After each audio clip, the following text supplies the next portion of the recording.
through our determinations, the second color determination is called taste. That's its core word.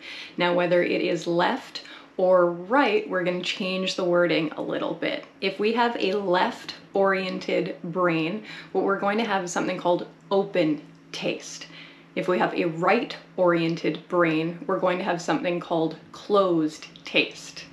Now, determination follows the same 1 through 6 that the hexagram does when we're looking at profile. 1, 2, 3, 4, 5, 6.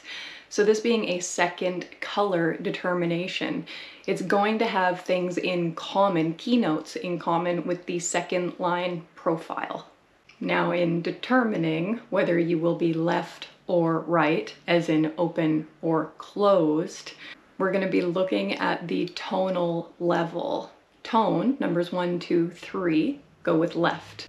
Numbers 4, 5, and 6, they go right. This would be closed taste.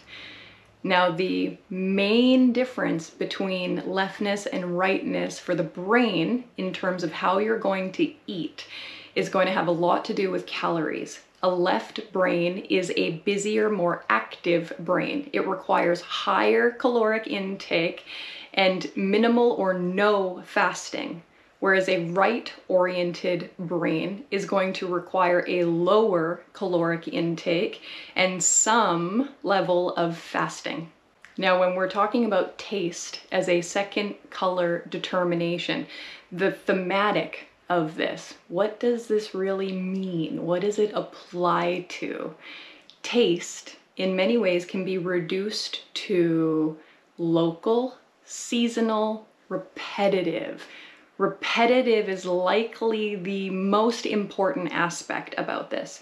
Whether you are open or whether you are closed, you are going to be eating a lot of the same foods over and over and over and over and over. You really like what you like, and you really don't what you don't. Now, open and closed are really descriptive names, actually, when we think about how we approach the food.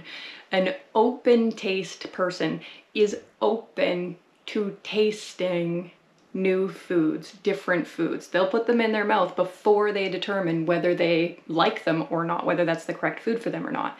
Whereas a closed taste, can't get it in there, right? This is a very stressful relationship between the closed taste baby and the parent trying to nurture them, especially if that parent is coming from the mind, has a lot of mental health programming, and they think baby needs to eat this. You're gonna experience a lot of resistance with that closed taste baby. In fact, one of the first times human design was really validated for me in terms of determination was I had a client who had a baby, very like fresh baby, like within weeks old, was in the hospital for serious health issues, and they kept trying to give medicine to the baby, and the baby would consistently puke a certain kind of medicine out. Now, knowing that the baby was consistently rejecting a specific type of medicine, I asked right away, is this a closed taste baby? They didn't know. We ran the baby's chart. It was a closed taste baby. It was like, get it out of me. No, this weeks old baby knew well enough, get that out of me. Now, when we're talking about people that might be open before they make like, oh, I don't like that, or they're just like, no, I'm not into that. When you think about these kids that are spitting things out, you know, that they're giving a lot of resistance to taking things in that are not correct for them, what these kids look like, or people look like, or adults look like, are picky eaters. Of all of the, I don't even want to call them diets that people associate these determinations with. It's almost more like food habits versus diets. The food habit that makes this person very easy to identify is that they come across as very picky, selective, specific. Really what the number 2 word is here is discerning. The 2 is super discerning. Now I want you to think about being discerning as the 2, and I also want you to think about the hermit profile for the second line. Now I'm going to tie in a little bit about disordered eating for the second color.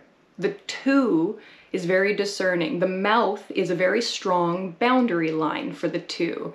The second cognition is actually taste cognition, not to be confused with the variations of taste for determination we're covering now. I'm highlighting how the 2 has a lot to do with a boundary line, being discerning, being open or closed to it. Now, when you override this, what it would look like for a second color determination to develop disordered eating.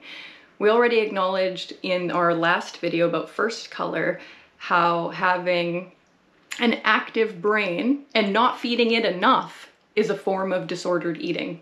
And having a passive brain and feeding it too much is another form of disordered eating.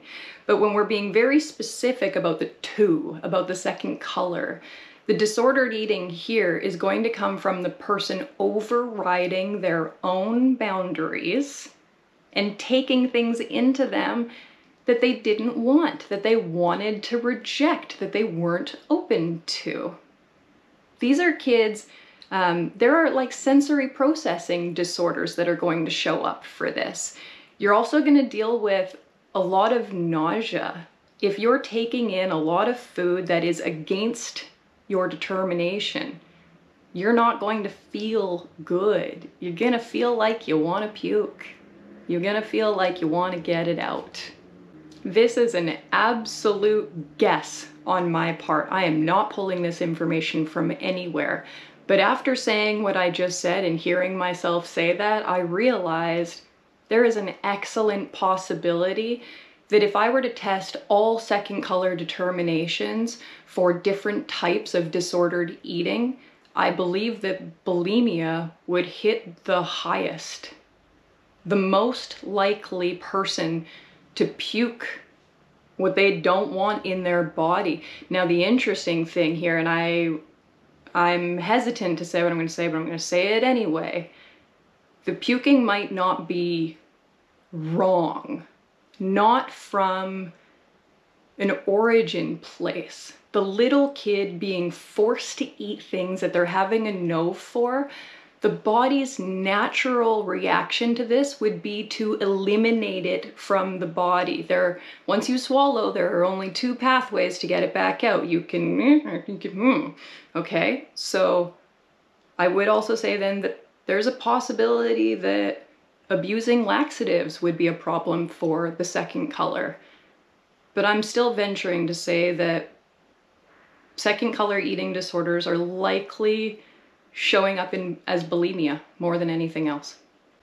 All of this will be considered disordered eating unless it is done through strategy and authority. And we know strategy is the way that we engage with the world. It is not healthy. It's not correct for anybody to play with their determination unless they have landed there through strategy and authority. If you're a sacral being, I can ask you, are you ready to play with your determination? Are you ready to try feeding your brain correctly? If you're a projector, I can recognize something about you and invite you to play with this, to experiment with this. And your authority will decide or not. If you're a manifester and you have now decided you are going to play with this, inform the people that will be affected by it. And if you're a reflector, we know you have to wait. Ideally, you wait long enough to follow a lunar cycle. But maybe this isn't the first time that you've heard about this. Maybe this isn't the first time you've considered following your determination. You ultimately will know how much time is the right amount of time for you to come to your form of clarity. If you are playing with your determination, I would love to hear about it. I am so curious about how these experiments have gone for people. If you have something to share, leave it in the comments or send me a DM on Instagram.